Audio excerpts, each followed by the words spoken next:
Hey everybody, Mark and Jeff here with the Charleston Area Living Group. Hope you're doing well. Jeff, we've had a lot of people asking lately, hey, what's the process about buying a house? They're kind of thinking about getting back in the game here. So we thought, let's do a video. Yeah, let's do a video. We love video, right? I do, but I didn't really plan on doing a video today, and I wore a very pink shirt. So I would say it's salmon. It's not pink. No, yeah, you think? I do have trouble with color sometimes. My wife and I will fight about it. I'll say that's green. She's like, there's no parts of green, but It looks good on you. Salmon shirt today. Yes. So listen, this is going to be a long one. This is going to be. You want to take a guess? 24 minutes. 20. All right, I'll go 21 minutes. Okay. Now I'm going to want to go talk fast through things, but yeah, we got 7 parts. Don't cheat our clients. No, I won't. 7 parts. Made notes, lots of notes because I don't want to miss anything important. So the first part is how to look for homes. How to look for a home. And do you happen to know a good website that would be used for that? CharlestonAreaLiving.com. I've heard about that one. Yeah, you should check out that one. Here's one of the advantages of going to our website, Charleston Area Living. You go to some of the national ones. I don't want to name them. It rhymes with like Rillo. Okay, Yes. Go to a website like that. They don't have accurate data. I cannot tell you how many times clients of ours call us and say, "Hey, I mentioned 123 Main Street, and it was sold 6 weeks ago." Yeah. So our website gets absolute direct feeds from our local MLS.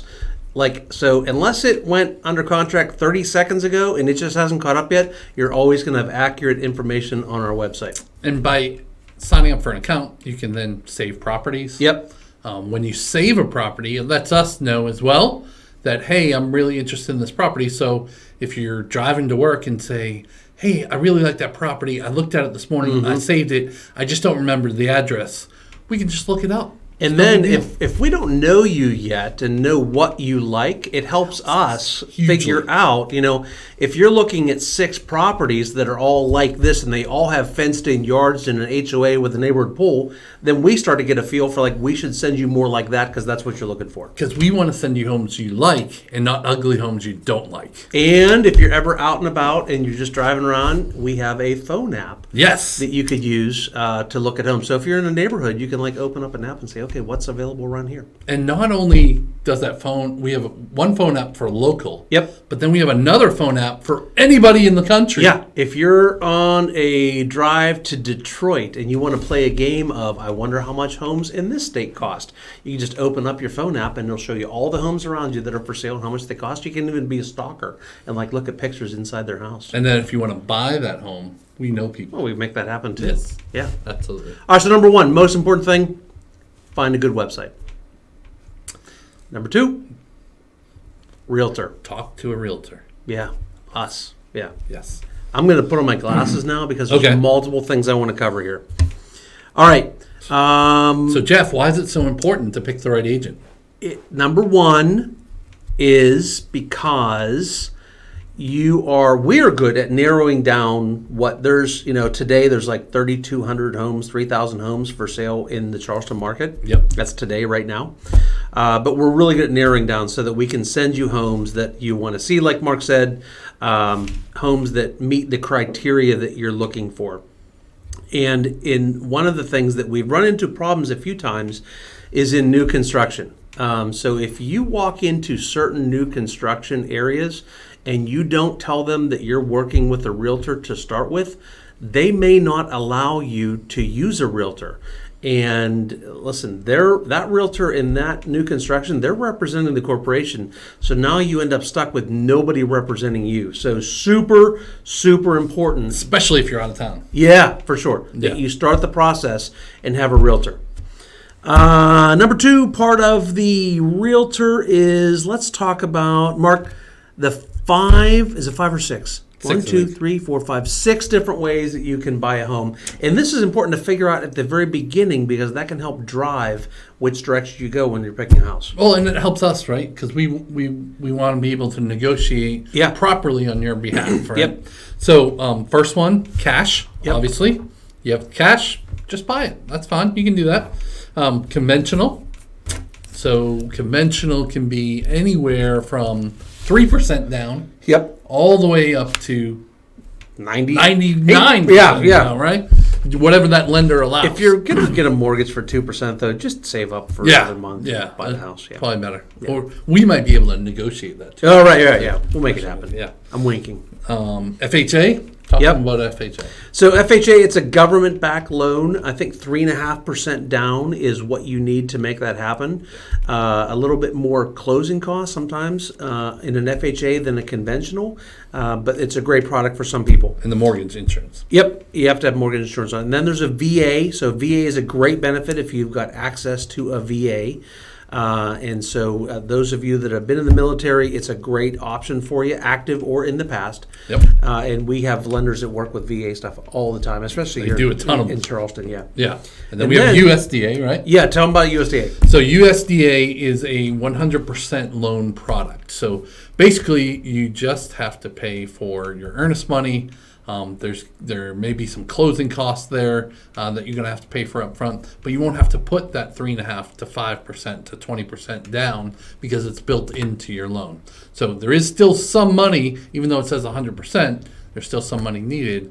But Mark, that sounds great. Can I get a USDA loan in downtown Charleston? That would be awesome. Yes, that's the little caveat catch there, right? There's only certain areas, suburb areas, that allow USDA loans, and that's by the government, not by us or the lender or anybody else. But you'd be surprised. In the Charleston market, some of our best-selling neighborhoods are in USDA areas. Cane Bay is one of them, right? Prime example. Or at least for now. Yep. And last one is a home equity conversion mortgage. HECM. HECM. What the heck is HECM? We have a video, What the Heck is a HECM, on our channel if you want to learn more about it. But this one is for 62 years old and older.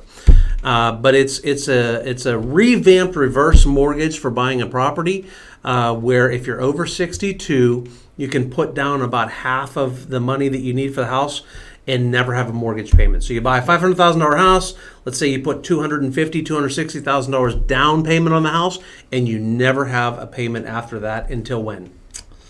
Until you die. Until you die. Yeah. Yeah. And it doesn't hurt your ears either. No. Your kids can't get hurt. Yeah. Love to talk to you about that. Yep. All right, so we talked a little bit about how much money down. It ranges from 0% to, in a HECM, 55, 60%. Yep. So it's really important to talk to a realtor like us to figure out what makes sense for you. We want to make sure we set up the proper plan for you, and we don't want to lead you astray and say you're going to get a particular house when really we don't have enough money for that house, or we need to wait a little bit. So in a normal home purchase, let's go conventional. Let's say a conventional with 20% down. Okay. What money would they need before the close of the home? So we're going to put 20% down on the house, so you need to have that 20% available in cash. Yep. But once we go under contract, what do they need money for? So earnest money is kind of the first thing that comes to mind, right? Yep. We need to have, it's usually at minimum $1,000, but it's usually about 1% of the loan price is what we need. We have inspection costs. So depending on if you're getting new construction versus pre-owned is going to be different. Pre-owned, you might only have one inspection, maybe two. New construction, you might have 3 or 4 inspections. So an inspection is somewhere between, $400 and $600, somewhere around there. And like a re-inspection, then if they have to go back, it's only like $150 normally, something like that. Yeah. Right. And then we need the appraisal. Now, there are some lenders that allow you to roll the appraisal to the closing day, but most of the lenders, you have to pay for that appraisal up front. That's around $600 as well. Yep. All right. Money we need before close. The new construction versus existing, those are two very different animals. So a realtor, if you're looking at both of those, we can help talk through that. Depending on the time, one may be a better value in that market than the other, but having a good realtor that does, listen, there's some great realtors out there that did 2 deals last year, I'm sure. But really, I feel like this is your biggest investment of your life. Probably. So you need somebody that does a lot of business. Especially with new construction, too. Like, people think that anybody can do new construction, right? Ooh, it's sometimes some of the most difficult. Yeah, and you got to have somebody that has been able to navigate through that in the past. Working with a builder that, doesn't want to fix something that you think should be fixed, you need somebody on your side. Yes. So those are some of the big things that we think for number 2, why it's so important to have a great realtor. Yep. Number 3, mortgage. Super important. Yes. So there's Even if you're not getting a mortgage, it's super important. Yeah, and even more so if you are getting a mortgage. Let's talk about pre-qualification versus pre-approval. So I'm going to tell you what pre-qualification is. Pre-qualification is, hey, I make X, my credit score is Y, and a mortgage company says, yeah, you should be fine. You can buy up to $420,000. Mm-hmm. And that does sometimes start the process. But pre-approval is totally different. Yep. So pre-approval means you've filled out the application fully. You've submitted your W-2s or your work history as far as how much money you make. They've checked all of that. They've checked your bank statements to make sure you have the money in the account. And they really, really know and feel good about giving that pre-approval letter to say, yes, this person's certified to buy that. And why that's important to us is a pre-approval carries a lot more weight when we go to make an offer, especially if we're up against another offer. If I've got 2 fairly equal offers, one's pre-qualified and one's pre-approved, I'm going to take the pre-approval. For sure. Because that is the lender saying, hey, Mr. Seller of the house, I've looked at everything. These people are solid. We're pretty much done with this process. I just need to put an address in and we can make this thing happen. Yep. So really important to get pre-approved versus just pre-qualified. Now, with that, too, when somebody's going to apply, Jeff, credit is important, right? Sure, yeah. What do you think the lowest credit score is that somebody can So use? 580 is kind of the starting point on credit. I know that we get a lot more attractive and have more options open to us on financing once we get to the 640 mark. Okay. But obviously, the higher the better. And during this process, if you have a good mortgage company, and we only work with great mortgage companies, they're going to have a conversation with you. Don't go do something stupid like test drive a car and have them run your credit to buy a car, put furniture on layaway. Keep it clean until time to close. Yeah, rooms to go does not get into your credit. No. We've seen Wait deals until after close die because of that. And then when you're not getting a mortgage, how do we justify that? Hey, this person's really qualified to. Oh yeah. So we listen. We trust you, but we need to prove it. And actually, we need to prove it sometimes just to be able to see the houses. Mm-hmm. There are certain houses that if you don't have a pre-approval from a mortgage company or proof of funds saying yes, I can buy this house with cash, you can't even see the house, and you definitely can't do an offer on the house. We absolutely have to give them proof of funds. So we can redact, your private information somewhat, but we have to be able to hand them a Wells Fargo statement or something that says, hey, listen, they do have the $420,000 in the bank account that they're going to need to close. It's just got to be liquid funds, right? Yeah. So it could be a 401k that you're borrowing from. Yep, we can pull it from that. I mean, we can work through that with the other realtor, but we've got to have something to show them that we're serious. So, yeah, good point. All right, so that's it for, I think, mortgage, at least from the first glance. Number 4 is the walking through the doors. That now starts the fun part. We've gotten pre-approved. We've got cash that we know we have to work with. Let's start going to see some houses. And So there's a whole planning process behind seeing houses too, right? Yep. It's not like we just have a key to every door. We have to ask the people, especially if they live there. Yeah. We've got to put in showing requests, and sometimes those owners don't get back to us right away.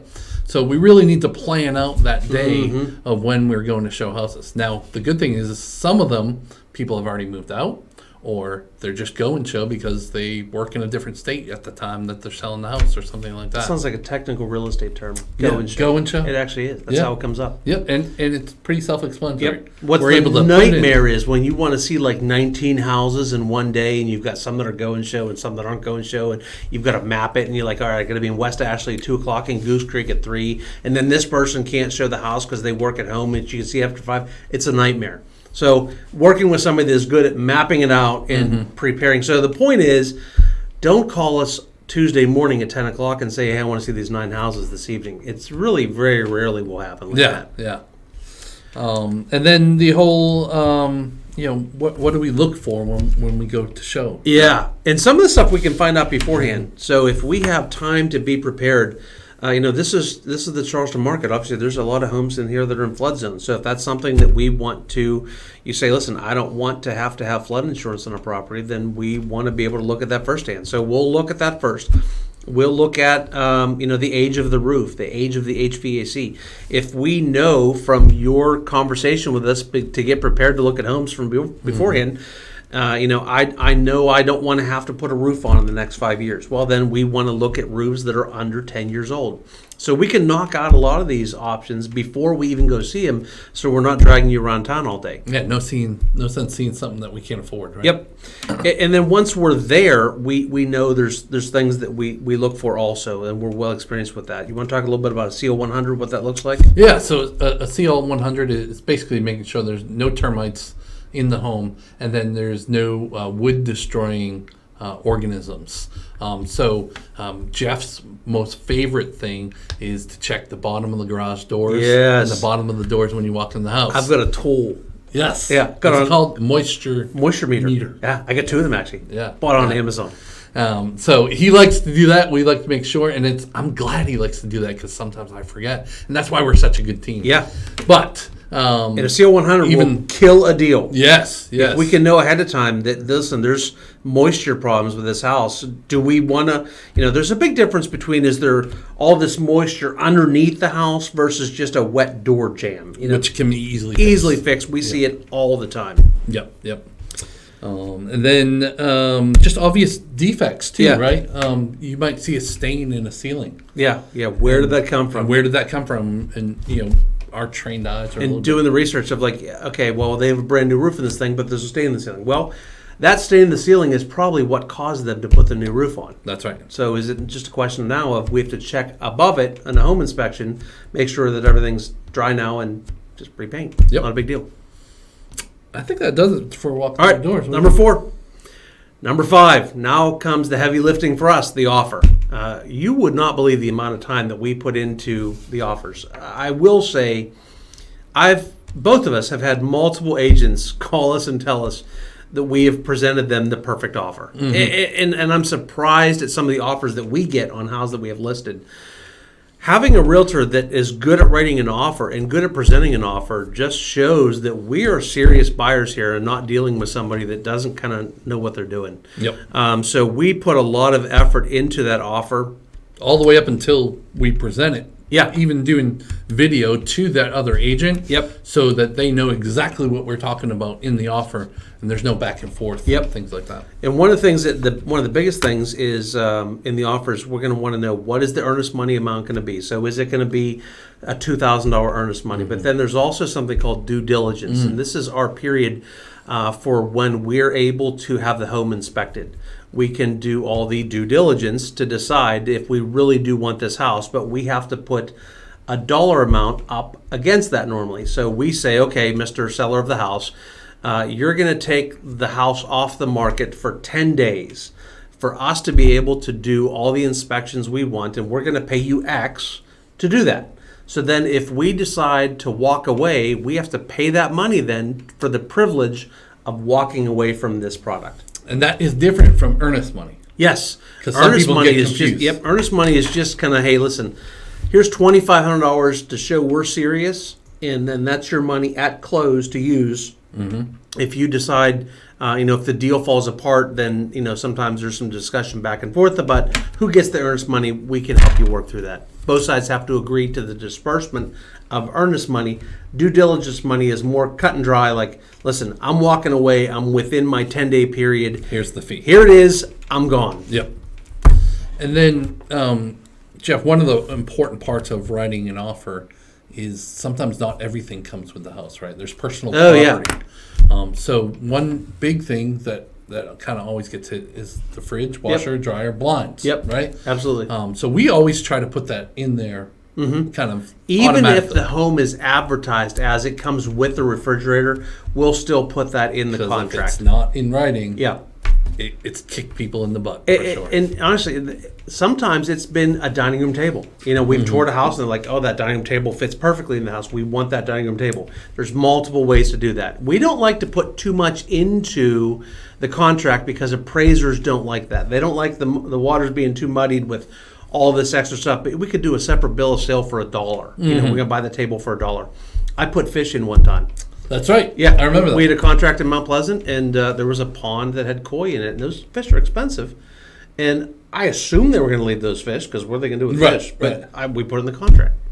So yeah, we could definitely add stuff to the contract like that. So timeline. So right from when you write a contract. Yeah. It depends on financing for one. There's a certain amount of time that the attorneys have to be able to close the deal. So let's say the shortest it could be done is 2 weeks at the bare minimum. 3 weeks a little better, but if we're doing financing, typically we're looking for 4+. A month is great. On some USDA financing or some other squirrely financing, 6 weeks sometimes. Yeah. But we can typically shoot for 30 days is reasonable because we've also got to have time to do the inspection, to go back to them and say, hey, listen, we'd like you to fix 1, 2, and 3 on the list here, and them to have time to do it, and then us to have time to reinspect it if we want to. So it can happen in as short as a couple weeks. More often it's a month, up to 6 weeks, and then sometimes there's lease backs where the seller says, hey, I can sell you the home, but I need to stay there for 2 weeks after we close, and that just gets into a whole different thing where you just need a realtor that has some experience to work through that. Yep. I think that works through the whole offer. So Yep. that covers step number 5. Number 6, what do we do from the contract to close? Yeah, so one of the first things once we're ratified, right, we get a home inspection. Yeah. And I guess we should, I don't know if we talked enough about the CO100. Let's circle back with that. Yeah. The CO100 is a separate inspection and a separate piece of the contract. Yeah, it's not a home inspection. Yep. So we've got a home inspection that's done that's going to check everything from just the structure of the home, is the power working, the water, the sewage, all that kind of stuff. And then the CO100, the termite inspection, is a separate inspection. And there's time periods with that has to be done. So you can't typically have a home with a CO100 clear letter that is more than 30 days old. That's so right. You may end up timing, and a lot of our inspectors do CO100 inspections also, but sometimes we'll want that first home inspection done immediately because we want to know if we're actually going to buy this house. And then we may have the CO100 inspection done a couple weeks later. Especially around this time of the year and the end of the year. Yeah. Some people may want to stay in their house until January 2nd or something like that. Get through the holidays. And we're running a contract in the middle of November. Yeah. And so that CO100 would definitely go over that span of time. With the home inspections, though, pre-owned and new construction home inspections are totally different, right? Yep, and there's even 2 different home inspections on the new one sometimes that we can do. Yeah. If you're buying a spec house, so that's where the builder has built it up to the drywall and then they release it to the MLS and then we can go buy it. We never have the opportunity to do a pre-drywall inspection. Right. But if you're building, you definitely want to do that. We did one this week. Actually, we did both this week. Yes, 2 this We week. did one without and one with. And Mark always says, it's the only time you're ever going to get to see behind your walls. So if you have the opportunity to do a pre-drywall inspection, I think it's money well spent. I did one. 100%. You're always going to find little things. It might not be big things, but for a few $100, I think it's worth doing. Yep. And then the second new construction inspection is the one about 10 days before closing. Yep. They'll go around and check every window. They check to make sure the dishwasher's working. They check to make sure the hot water's working. They'll do everything. And then there may be both in pre-owned and in new construction, there may be a second or a third for new construction, which is called a re-inspection. That's what Jeff was talking a little bit about earlier. Hey, we've identified these issues. Now we want to re-inspect those. Yeah. It's usually $150, $200 Yep. tops, and they'll come back and actually check just those items. They're not going over the whole entire house Yeah, again. and sometimes you don't have to do that. You know, if one of the inspection items was That's this right. outlet isn't working, well, then we can go back and plug an outlet thing into it and see if it's actually working. So we don't do re-inspections on a ton of them. No. On existing homes, some of the other things is, you know, a licensed HVAC technician has to come in and say, here's the invoice, we did this. So you've got a licensed contractor saying, here was the problem, here's what I did. So you do have some comfort level that it was actually done. And if it doesn't work, you got the invoice to Yeah. go back to that company and say, hey, That's right. you were just here 5 days ago, right? I do want to circle back to one thing. Yes.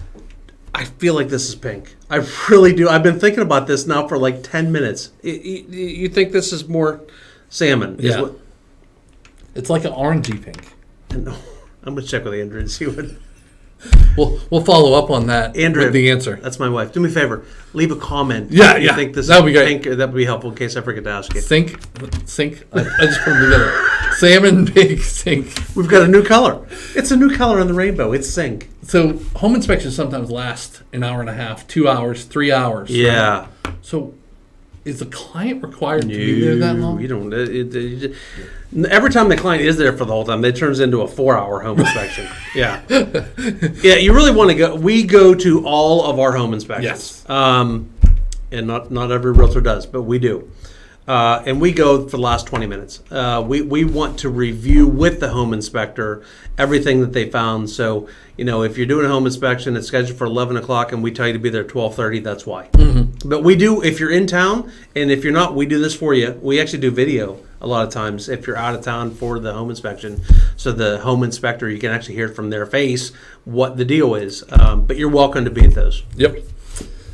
Let's talk a little bit about the appraisal. So once we get the home inspection done, Yep. we submit a repair procedure, right? Or not repair procedure, but a repair Yep. request. Yep. Then it kind of is on the seller to get back to us and let us know what they are going to fix, what they aren't going to fix, and we negotiate that back and forth.